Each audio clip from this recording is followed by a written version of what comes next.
Hello everyone, today we're going to be playing the Tinker from Divine Wrath. I'm just going to be showing her off. I'm going to be doing different cards in the other videos, just a few in the same deck, the Valentina deck from the Saga chapters.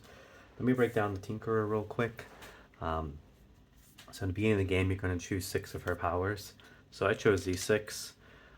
There are 10 powers, 10 level 1 powers. I'll kind of show it here.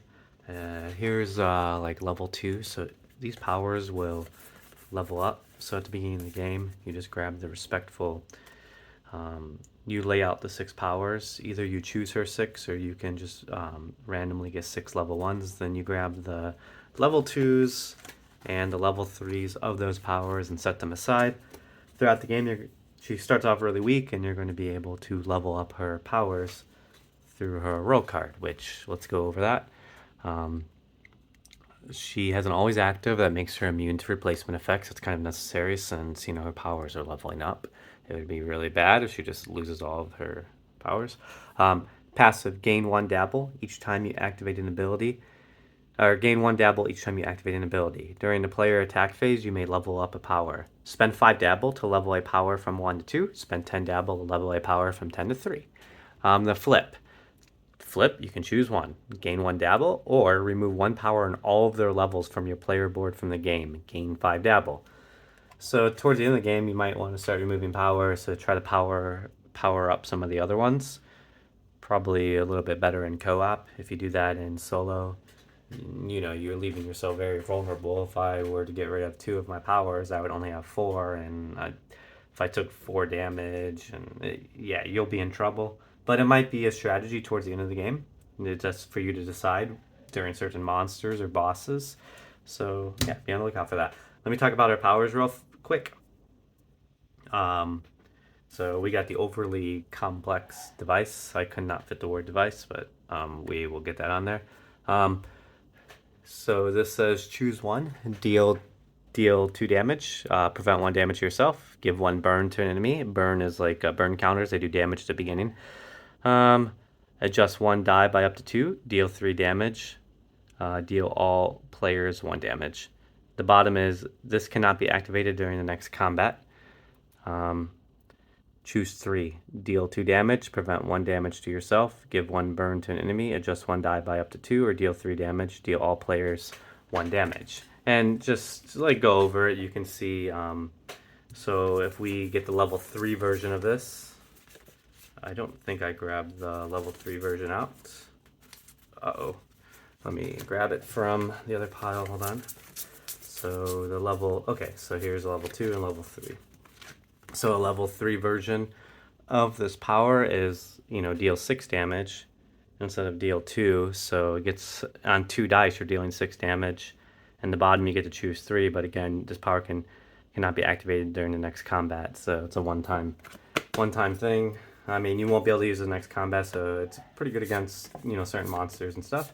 I won't go over all the abilities. I'll go over them as I use them. But yeah, so let's go ahead and begin the gameplay. We're going to be playing on Darkness 3.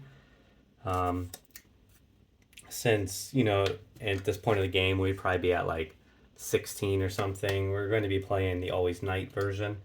So yeah, we're going to be playing the Always Night version, which is on this side here. So cool. Yeah, okay, cool. So we're going to be playing the Always Night version because we are below the 19 morale, so everything will be encountered at night. Let's start at 17 here. So we're going to be encountering the 3-eye owl first. So here we go. Since it's night, this thing will have +1 damage and also have 1 armor. So there's no need to roll for day or night. So I'm going to be taking my 3 damage now since they get to act first. It does have 1 armor, so this ability is pretty good because it says armor shred. But I think I'm going to flip that. I will flip this one here, crossbow, because it has like a reload time. And let's get rid of the the overly complex device right now. So this is what we got to work with here. I like what we have, so let's give this a go. We're going to be rolling our 6 dice now.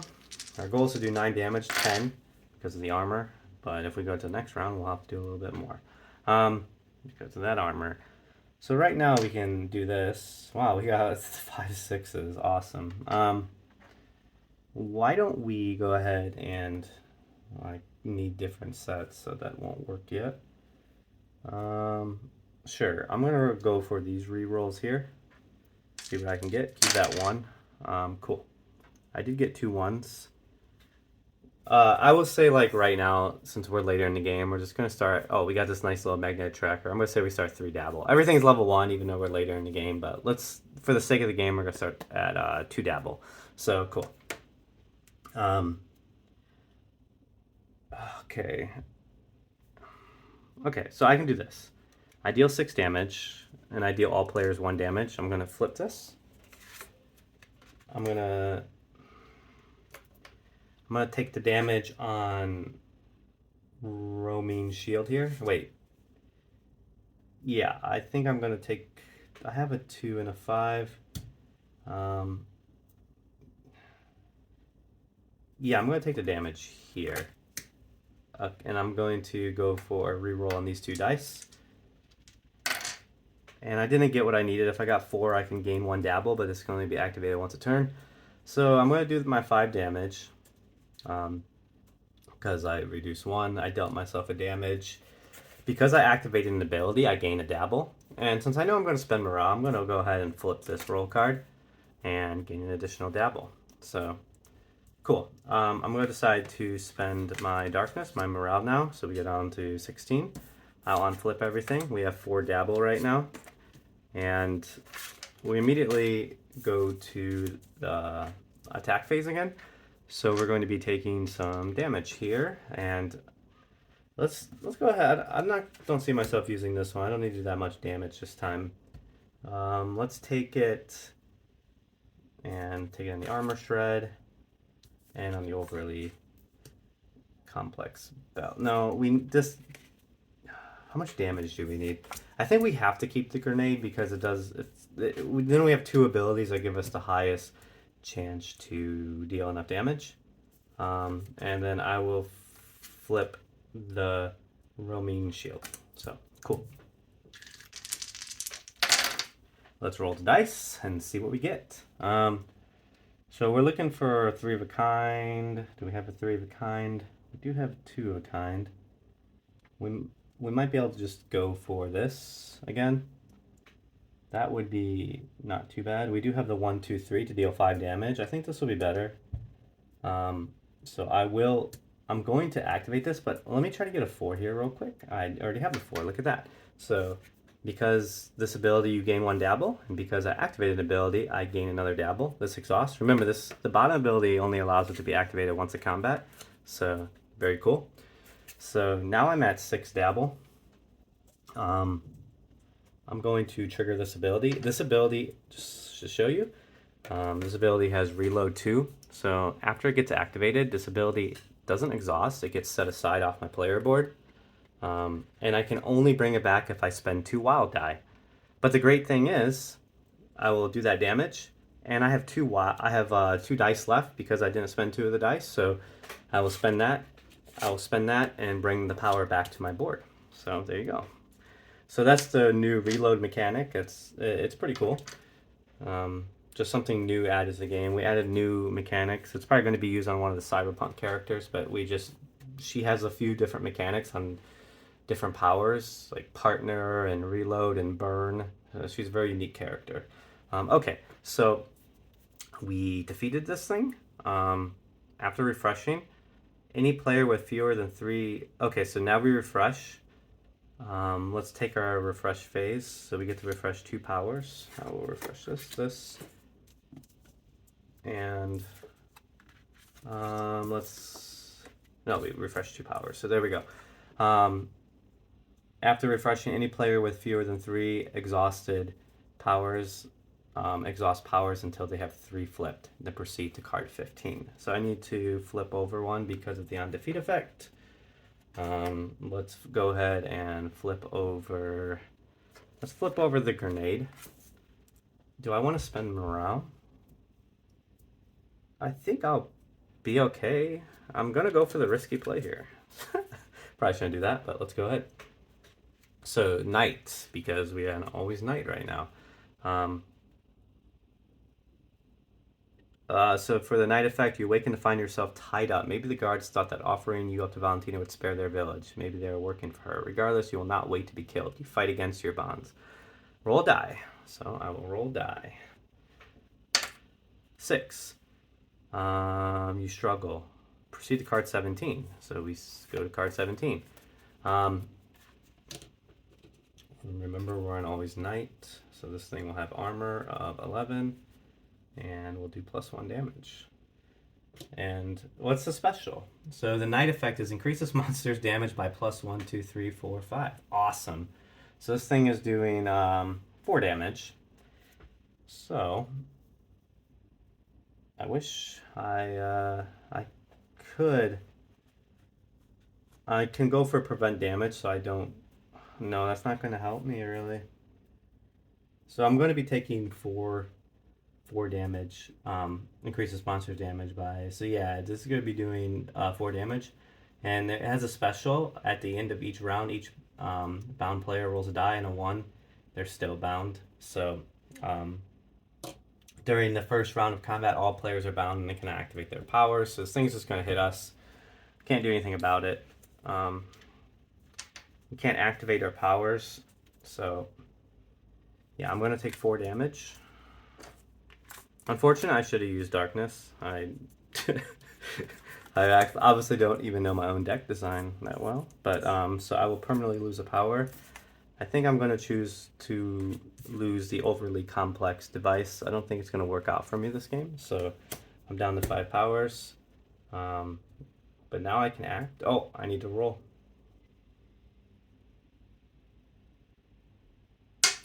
Okay, I can unflip my powers because I can release and act as normal. If I roll a 1, I would have to stay bound. So I spend a morale. And now we can actually begin combat here, guys. So let's go ahead and do that. I do have 6 things here. So I'm thinking about, I want to level up an ability here. I think I'm going to level up the, the crossbow here. Let's try the crossbow. So let's go get the level 2 version of the crossbow. And we'll spend 5. That's a titanium bow. I did name some of these. So, boom. And you can see on the back, it says level 2. Level that up. So now we have the level 2 bow here. Awesome. This can do 8 damage on 5 dice because you need to reload it. I'll spend it, go back down to 1. So let's begin this combat now. Gotta get through 11 damage with that armor, and he does 4. So really, I can kind of activate 1 power. If I activate any more than that without preventing damage, I'm a little bit in trouble. Okay, let's go for this. It can get a 1, 2, or we can go a 1, 1. I like that. I guess I can just put this here now since we lost the power. Why not? Let's see. I could go for the fuse effect. I can set this power aside, and the longer it sets aside the grenade, it comes back. But I kind of want to use my level 2 power since it is stronger. Let's go ahead and try to go for this level 2 power. Let's re-roll. Because then we only need a 3. Let's go ahead and try to go for this. Unfortunate. We didn't get a... Oh, we did get the 1. So we got 3 of a kind. Boom. So this will activate. It will be set aside. I will gain a dabble. I can bring that back with the 2 wild die. I don't think I'm going to do that yet. Let's see. I'm going to be taking 4 damage here. So we just dealt 7 because of the armor. So if I could do 4 damage, we would be in good shape. If I went for the armor shred here, yeah, I'm gonna do that. Because I got 3 question marks. I would have done this. I should have did this first before activating that, so that would have removed the armor. So I would have dealt 2 damage and then prevent. I don't know why I'm saying that side. So he would be at 2. This would exhaust. I would prevent 1. I'd gain a dabble. I'll flip my roll card to gain another dabble. And this he's at 2, and now he's going to deal 4 damage, and I prevented 1. So I will go ahead and take 3 damage. And cool. I will go ahead and spend morale, obviously. Darkness will go down to 14. Let me see the effects for Darkness 14. Darkness 14, if you pass threshold during combat, each player loses a die for the rest of the combat. So I'm down 1 die. Cool. What I'm going to do is, because I only, yeah, I think, God, I kind of need, yeah, I'm going to spend my 2 wild die to bring this power back. So we'll bring that back here. So now I only have 3 dice to roll this round because I spent the 2 wild die to reload my bow. But I only need here, and then he's dead. But I'm going to try to get this free dabble here. So I can just keep re-rolling these, trying to get that 4, because I want to get that dabble. Cool. I'll get this dabble. This will exhaust. I'll gain 1 dabble and 1 for activating a power, so I'm at 6.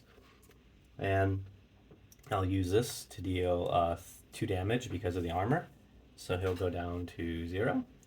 And this would get set aside, but I could reload it with my wild die because I need 1 to reload it, so it would stay here. Reload, they don't get exhausted. It's set aside. This would go up to 7, and I don't think I'll flip my roll card this turn because I would really only gain 1 dabble. So this goes to the side.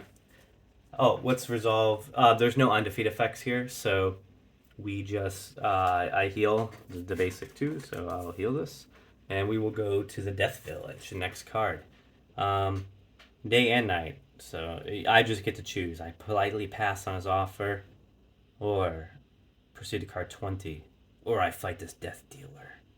If I rudely pass on his offer, I roll a die, and on a 1, all party members take 1 damage as he draws you closer to death in the punishment. But yeah, okay, so I am going to go to fight him. So we will do the 3rd option and proceed to card 19, because this is the last encounter we're going to do in the deck. So let's go ahead and do that. Awesome. So he has 12 health, 13 a night. He does 2 damage to the party. He has 2 armor.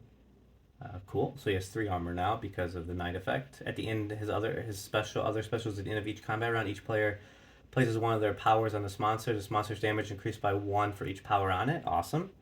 So he's going to be doing 4 damage after the end of the 1st round.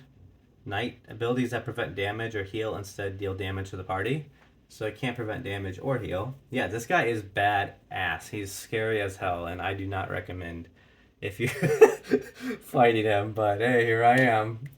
Let's do it. He gives you an awesome ability after you kill him, so if you do kill him, anytime a player activates an ability requiring 3 or more dice and makes at least 1 attack, 1 of those attacks gains +1 damage. This party may choose to flip this card to deal 3 damage to a monster or boss, and unflips when the party spends morale. So you get permanent damage increase, or you can flip it for 3 damage. It's a really great power to have, so it's kind of good to fight him. Let's go ahead and fight this guy. So we got to get through 3 armor. You know what? Player attack phase. I'm leveling up to Teddy Bear. I want to get this armor shred, so I'm not going to save up to 10. Let's get to Teddy Bear level 2 here. This will help us a lot. Now we have this armor shred here. Cool. Because there's 2 question marks on armor shred 2. And armor shred, just so you guys are clear, armor shred permanently removes armor from a monster, so it is gone. Not the next round, it is gone. All the underlined text that will be in the rule book and very clear of what the mechanics mean. So cool. Oh, and I spent 5, so boom, 2. Cool. Let us go for this. I'm gonna try to go for the armor shred 4 just to permanently get rid of that stuff. And it deals Or it deals 4 damage and armor shred 4. That would be nice. So I do not really want to take damage from this guy, so I'm just getting this ready here. So he's at 12. And he's going to be taking my powers at the end, so cool. We need a 1. We got a 1 and a 3. I'm just going to go for this reroll here and go for this. A little bit greedy. I need a 5. I did not get a 5. Do I have something I like? Preventing damage is pointless. I got a 1, 3. I don't have a 2. I got 3 1s. Here, I'll go ahead and do 8 damage here with the reload 2 mechanic. And I'm still going to reroll these because I got the 2 question marks here. But his special reads is just I need to clarify something. Abilities that prevent damage or heal instead deal damage to the party. So if I use the bottom of the teddy bear, I prevent 2 damage. I would do 2 damage to myself. This would exhaust.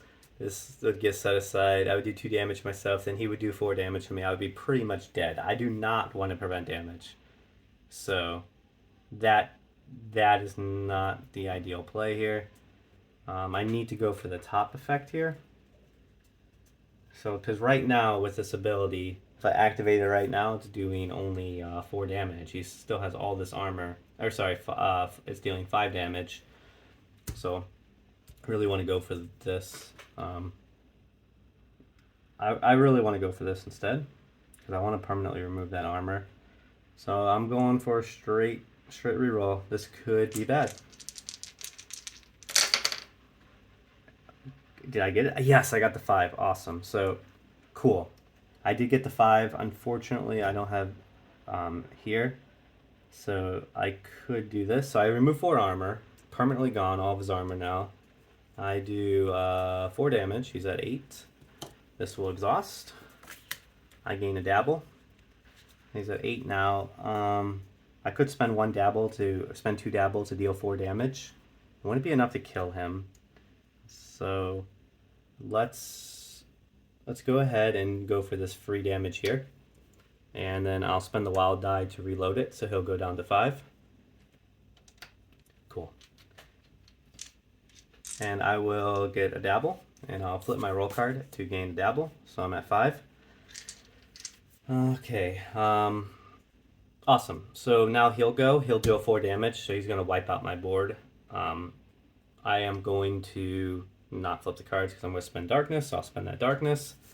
And I will unflip all my powers. I'm at 5 dabble. I could level up something to 2.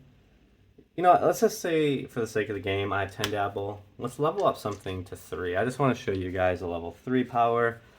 Let's get the bow. Why not? Because the bow seems pretty cool. So we got the Razor Wind bow.